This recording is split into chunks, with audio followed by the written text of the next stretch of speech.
Hello friends, welcome in my channel. और आज हम बात कर रहे हैं शाहजहाँ कालीन महत्वपूर्ण जो इमारतें हैं, मतलब जो शाहजहाँ के समय में प्रमुख इमारतें बनी थी उसके बारे में हम बात कर रहे हैं। तो देखिए, शाहजहाँ का काल मुगल स्थापत्य और वास्तुकला के इतिहास के दृष्टिकोण से एक चरमोत्कर्ष काल माना जाता है। इस काल में स्थापत्य और वास्तुकला का स्वर्ण काल भी माना जाता है। अब ध्यान दीजिए, अगर स्वर्ण काल की बात आएगी तो स्वर्ण काल जो है स्थापत्य एवं वास्तुकला का जो समय है वो शाहजहाँ को माना जाता है। ठीक है, तब की चित्रकला का जो है वो किसके समय माना जाता है? ये जहांगीर के समय माना जाता है।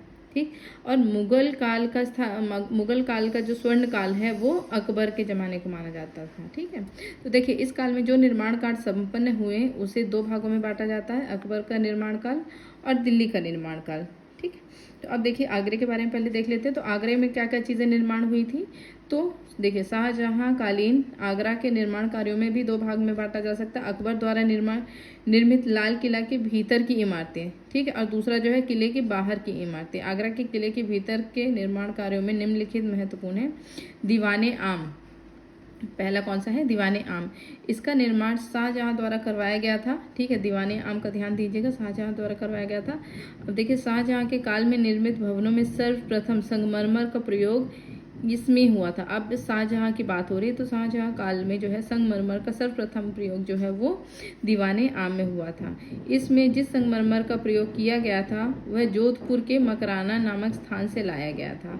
दीवाने आम में ही बादशाह के बैठने के लिए तख्ते ताऊत यानी कि मयूर सिंहासन क्वेश्चन में पूछा गया है, ध्यान दीजिएगा। ठीक है, बनाया गया था। इस तख्ते ताउस का डिज़ाइन, ठीक, बेबादल खान ने तैयार किया था। इनका नाम भी याद रखिएगा। ठीक, बेबादल खान। अब देखिए, बात आती है दीवाने खास की। तो शाहजहां ने दीवाने आम के निर्माण के 10 वर्ष बाद 1633 में दीवाने खास का निर्माण करवाया। ये सफ़ेद मरमर की आयताकार इमारत है। इसमें स्तंभों तथा मेहराबों पर सुंदर पिचकारी का कार्य किया गया है।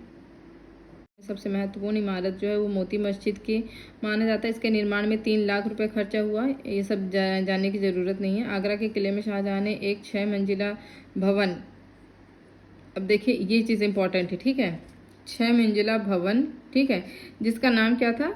मुसम्मन बुर्ज बनवाया। ठीक है, जिसमें बैठकर शाही परिवार की स्त्रियां पशुओं का युद्ध देखा करती थी। आप देखिए, मुमताज़ महल की मृत्यु के बाद शाहजहाँ इसी में रहता था और यहीं से बैठकर अपनी सुंदर पत्नी मुमताज़ के मकबरे ताजमहल को देखकर अमृत तृप्त किया करता था। ठीक है, इस किले में एक खास महल का निर्माण कराया गया था जो कि दीवाने खास लगा हुआ था। आगरा के किले के अंदर ही जामा मस्जिद भी था। इसका निर्माण शाहजहाँ की ज्येष्ठ पुत्री जहां आरा बेगम ने करवाया था। आगरा के किले के बाहर के शाहजहाँ कालीन इमारतों में सबसे महत्वपूर्ण इमारत जो है वो ताजमहल को माना जाता है। ठीक है, अब देखिए, ताजमहल का निर्माण शाहजहाँ ने अपनी प्रिय पत्नी अजुर्मंद बानो बेगम, ध्यान दीजिएगा, यही नाम जो है वो मुमताज़ का असली नाम है। ठीक है, क्या नाम है? अजुर्मंद बानो बेगम। ठीक, तो अब देखिए, इसी की याद में दूसरा नाम जो है इसको मुमताज महल भी था इसका। ठीक है, तो कभी पूछ सकता है तो आपको पता होना चाहिए। इसका निर्माण काल जो है वो 1631 में मुमताज महल की मृत्यु के बाद प्रारंभ हुआ तथा 1653 में इसका निर्माण कार्य संपन्न हुआ। इसका डिज़ाइन में ध्यान दीजिएगा, डिज़ाइन जो है वो पूछ सकता है। उस्ताद हमीद लाहौरी ने तैयार किया था। ठीक है, बहुत इंपॉर्टेंट है, जिसे कि शाहजहाँ ने नादिर उल अस्त्र की उपाधि दी थी। लाहौरी की योजना अनुसार इसका निर्माण कार्य, ठीक है, उस्ताद ईसा खां की देखरेख में संपन्न कराया गया। ताजमहल की निर्माण हेतु जिस संगमरमर का प्रयोग किया गया था वह भी जोधपुर के निकट मकराना की खदान से लाया गया था। इसके निर्माण में कुल मिलाकर 3 करोड़ रुपए से अधिक व्यय हुए। अब सोचिए, इस समय के 3 मतलब उस समय के 3 करोड़ मतलब अभी कितना महंगा हो गया होगा। इसमें 2 समाधियां हैं, एक मुमताज महल की तथा दूसरी शाहजहाँ की। अब दिल्ली के निर्माण कार्य की बात करें तो शाहजहाँ 1638 ईसा में अपनी राजधानी आगरा से दिल्ली गए। उसने यमुना नदी के दाहिने तट पर, अब देखिए, शाहजहानाबाद नामक एक नगर की नींव रखी थी तथा अनेक सुंदर और वैभवपूर्ण भवनों का निर्माण कराया था। अब दिल्ली के निर्माण कार्यों को भी 2 भागों में बांटा जा सकता है, एक दिल्ली का किला और उसके भीतर का निर्माण तथा दूसरे किलों के बाहर का निर्माण कार्य, है ना। अब देखिए, शाहजहाँ ने दिल्ली में एक लाल किले का निर्माण कराया था। दिल्ली में एक लाल किले का निर्माण कराया था। करीब 1 करोड़ की लागत में बना यह किला हमीद अहमद नामक एक वास्तुकार के निरीक्षण बना था। अब ध्यान दीजिएगा, पूछ सकता है कि लाल किले के जो है वास्तुकार का नाम क्या है, तो पता होना चाहिए हमीद अहमद। क्यों? क्योंकि वास्तुकारी, ये हमारे कला जो सब्जेक्ट है उसमें ये वास्तुकारी वगैरह ये काफ़ी इंपॉर्टेंट है। तो इससे रिलेटेड जितने भी फैक्ट्स हैं आप वो याद कर लीजिएगा। इसका मुख्य प्रवेश द्वार, जिसे लाहौरी द्वार भी कहते हैं, इसे क्या कहते हैं? लाहौरी द्वार कहते हैं, है ना। वास्तुकला की दृष्टि से अधिक महत्वपूर्ण है।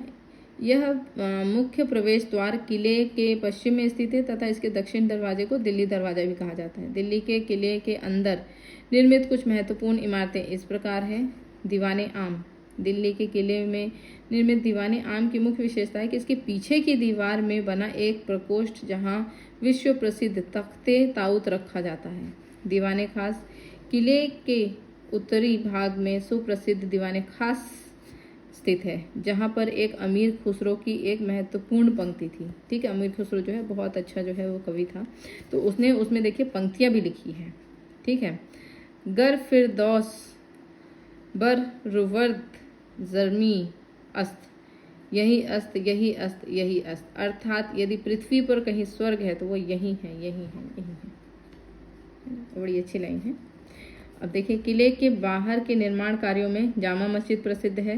ठीक है, जामा मस्जिद थोड़ी सी दूर में, लाल किला अगर आप घूमने के लिए गए होंगे तो लाल किला से कुछ दूर में दिल्ली में ही है। ठीक है, जामा मस्जिद है, काफ़ी बड़ी जगह पर बनाया गया है ये। इस मस्जिद का निर्माण शाहजहाँ ने 1638 में करवाया था। इसमें कुल 3 प्रवेश द्वार बनाए गए थे, जिसमें पूर्व प्रवेश द्वार में बादशाह नमाज पढ़ने आया करता, जबकि 2 अन्य प्रवेश द्वारों जो कि क्रमशः उत्तर और दक्षिण दिशा में थे, उसमें शहर के बाकी लोग नमाज पढ़ा करते थे। औरंगजेबकालीन प्रसिद्ध इमारतों के बारे में देख लेते हैं हम कि जिस मुगल स्थापत्य और वास्तुकला को बाबर ने जन्म दिया, अकबर जहांगीर ने जिसे विकसित किया और शाहजहाँ के शासनकाल में अपने चरमोत्कर्ष पर पहुंचा, वहीं औरंगजेब के शासनकाल में स्थापत्य और वास्तुकला के प्रति अनेक नकारात्मक रुख को कारण पतन की ओर पहुंच गया। ठीक, परंतु इसका तात्पर्य यह नहीं कि औरंगजेब के शासनकाल में किसी भी प्रकार की इमारत का निर्माण नहीं हुआ। इस काल में भी कुछ प्रसिद्ध इमारत का निर्माण हुआ। यह सत्य है कि ये भवन शाहजहाँ के भवनों के समकक्ष नहीं है, यानी कि औरंगजेब ने भी बनवाया था भवन वगैरह, लेकिन ये था कि वो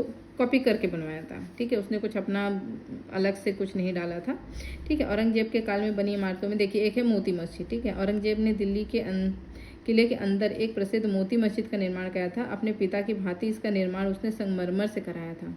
ठीक है, अब देखिए, अब रूबिया उर्द दुरानी, अब ये क्या है? औरंगजेब ने, ठीक है, अपनी प्रिय पत्नी राबिया उद दुरानी की याद में 1678 ईसा में एक प्रसिद्ध मकबरे का निर्माण कराया था। ध्यान दीजिएगा, औरंगजेब की पत्नी का नाम है ये। ठीक है, चूंकि इसका निर्माण शैली सुप्रसिद्ध ताजमहल शैली से मिलती जुलती है, इसीलिए इसे दूसरा ताजमहल भी कहा जाता है। कभी पूछ लेता दूसरा ताजमहल तो आपको पता होना चाहिए। यद्यपि यह वह तेज और ओज से सुंदरता तो नहीं था, लेकिन इसको फिर भी क्या बोला जाता था? ताजमहल की एक फूहड़ नकल।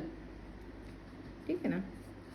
अब देखिए, बादशाही मस्जिद। अब बादशाही मस्जिद के बारे में बात कर लेते हैं थोड़ा सा, कि औरंगजेब के काल में ही लाहौर में एक प्रसिद्ध मस्जिद बनी जिसे बादशाही मस्जिद कहा गया। इसका निर्माण 1675 में औरंगजेब ने फिदाई खां की देखरेख में कराई।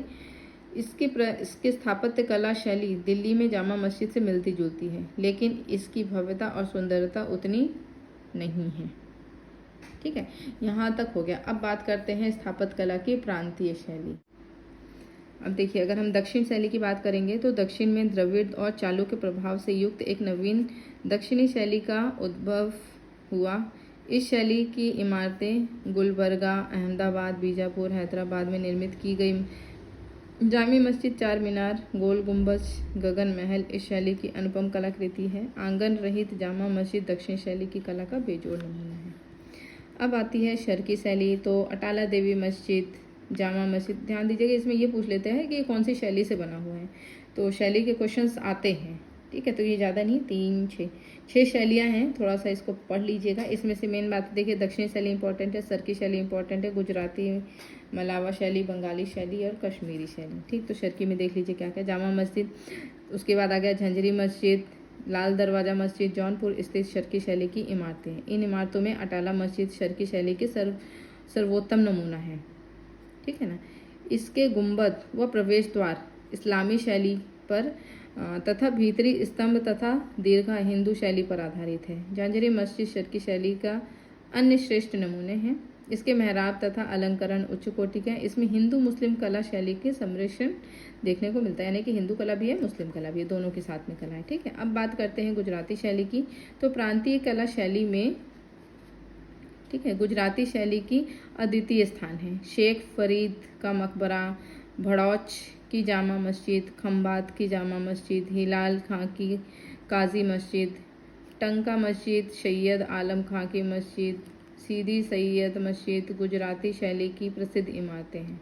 इन मस्जिदों में महमूद बेगड़ा द्वारा निर्मित जामी मस्जिद स्थापत्य कला का उत्कृष्ट नमूना है, ठीक है। अब बात आती है मालवा शैली। तो देखिए मालवा शैली में जो है वो कमाल शैली की मस्जिद, ठीक है, लाल मस्जिद, दिलवार खां की मस्जिद, मालिक मगीज़ की मस्जिद, जामी मस्जिद, रूपमती का महल, होशंगाबाद का मकबरा, अशरफी महल, हिंडोला महल, जहाज महल, बाज बहादुर का महल, समस मस्जिद, तरकीन दरवाज़ा आदि मलावा शैली की प्रसिद्ध इमारतें हैं, ठीक। अब बात आती है बंगाली शैली की। तो इस शैली की वास्तुकला की मिश्रित शैली के दर्शन होते हैं। 400 गुंबद वाले अदीन मस्जिद, छोटा सोना मस्जिद, बड़ी सोना मस्जिद, कदम रसूल मस्जिद आदि बंगाली शैली के हैं, ठीक है ना। अब बात आती है कश्मीरी शैली की। तो इस शैली में मुस्लिम एवं हिंदू वास्तुकला का समन्वय मिलता है। जामा मस्जिद, ठीक है, हमदान मस्जिद आदि कश्मीर शैली की प्रसिद्ध इमारतें हैं। यहाँ से हमारे ये ख़त्म हुआ। अब नेक्स्ट में हम जो हमारे अन्य फैक्ट्स जो एक्स्ट्रा बचे हुए हैं हम सिर्फ उसको पढ़ेंगे और हमारा वो लास्ट चैप्टर होगा, ठीक। आज के लिए इतना ही, मिलते हैं नेक्स्ट वीडियो में।